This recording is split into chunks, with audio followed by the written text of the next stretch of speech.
How's it going, everyone? We have a pretty surprising news in regards to one game's service ending, a game that dropped earlier this year, and that is Babylon's Fall. I know, the game didn't get the strongest reception in the world, to say the least. But the fact that this game launched just a few short months ago and it's already shutting down is pretty surprising to me. So we'll talk about that. State of play, I'm sure you guys know, looks to be a smaller state of play, but it is scheduled for later today, and a pretty notable JRPG that was announced during the Nintendo Switch Direct will be headed to PlayStation 4 and 5 as well. We'll talk that at the end of this video, but here we go. Babylon's Fall. Remember, this game came out PlayStation 5, PlayStation 4, and PC, done by Platinum Games, a development studio I have so much respect for, published by Square Enix. It's an online-centric title, and it was released as a full-price $60 game. It is ending service. The termination of the Babylon's Fall service will be happening on February 27th. If I recall correctly, this game came out at the end of February of this year, so I guess they're trying to hit the 1-year mark or somewhere right around there. It might have been early March, but you guys get the idea. So, the official message from Square Enix reads, "Greetings, Sentinel Force. Thank you very much for playing Babylon's Fall. With the desire of delivering an exhilarating online multiplayer action RPG set in an elaborate high fantasy world, we launched the game's official service on Thursday, March 3rd, and have continued to undertake additional development and operations. However, it is with deep regret to inform you that we will be terminating the game service on February 27, 2023. As a result, we will also cancel the large-scale updates that we had planned. In terms of the plan moving forward, Season 2 will run until Tuesday, November the 29th, as scheduled, and the final season will begin with maintenance scheduled on the same day. This final season is the period during which you can earn the ranking rewards of Season 2. As a way of expressing our gratitude to all our players, we plan to implement as many events and other initiatives as we can leading up to the end of service." So the game dropped in March. I think there was a demo because I had talked about the demo in February, and a lot of people checked that out, and I think that pushed a lot of people away from buying the game, even though it was a Platinum Games title. I remember playing Babylon's Fall, the demo, and I was like, man, this looks like a good-looking PlayStation 3 game, and the gameplay didn't seem that engaging to me, so little bit of a bummer here. Closing remarks note, leading up until today, we received a lot of feedback from all of our Sentinels through multiple surveys, official live streams, our official Discord server, and social media channels, which has been a great help to us in development and operation teams. In particular, though, our surveys, we received a great deal of enthusiastic messages of support alongside keen observations of issues and suggestions for improvement. This really made us feel like we were able to create the world of Babylon's Fall together with our players. Despite all of your support, we are truly sad and sorry to say that we will be unable to continue with the game service. We hope you continue to enjoy playing Babylon's Fall until the service ends. Remember, this game dropped at $60, but it crashed down in price. We're talking a few months after release, it was down to like 15, 20 bucks.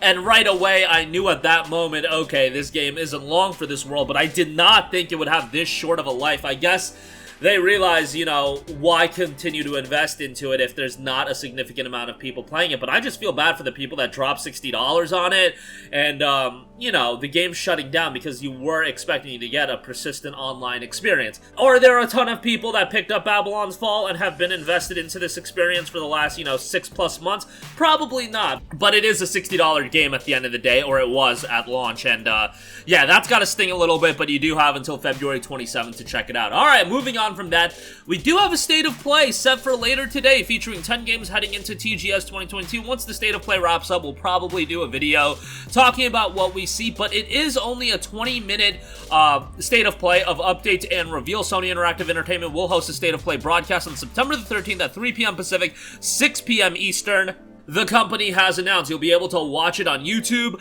and via Twitch. The broadcast will feature around 20 minutes of reveals, updates, and gameplay footage for 10 games coming to PlayStation 5, PlayStation 4, and PlayStation VR 2 heading into Tokyo Game Show 2022. Among the 10 games are some great updates from our amazing Japanese partners, along with a few surprises from developers all around the world.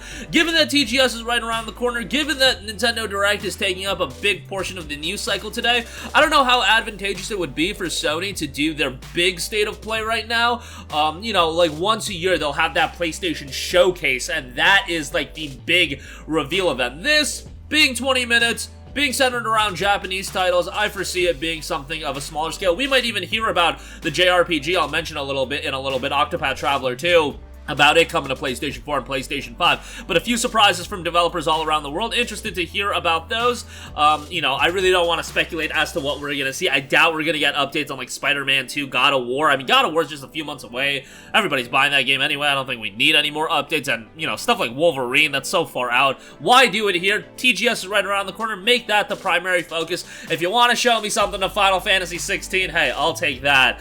But that game's coming in summer of 2023, but some new JRPG announcements, that would be pretty cool and pretty interesting to see. Legend of Dragoon Remake, guys, I'm sure that's gonna happen. No, I'm just messing, that ain't gonna happen, but nonetheless, State of Play later today, be on the lookout for that. Smaller scale State of Play, don't be expecting anything too crazy in my opinion, given it's 20 minutes, given Nintendo Direct was earlier today, given that TGS is right around the corner, no reason to really fire off all the big guns right now. I just don't think that makes all the sense in the world. Lastly, I do want to note, during the Nintendo Direct, we got the announcement of Octopath Traveler 2. If you go on over to Square Enix's official page and look up the trailer, right at the end, it's coming to PlayStation 4 and PlayStation 5, which is great to see. I always wondered why these HD 2D titles do not come to PlayStation platforms, and Xbox for that matter as well. It just seems like, they should be on all platforms. It just makes all the sense in the world to me. But with Octopath Traveler 2, it is coming to PlayStation 4 and PlayStation 5, which is exciting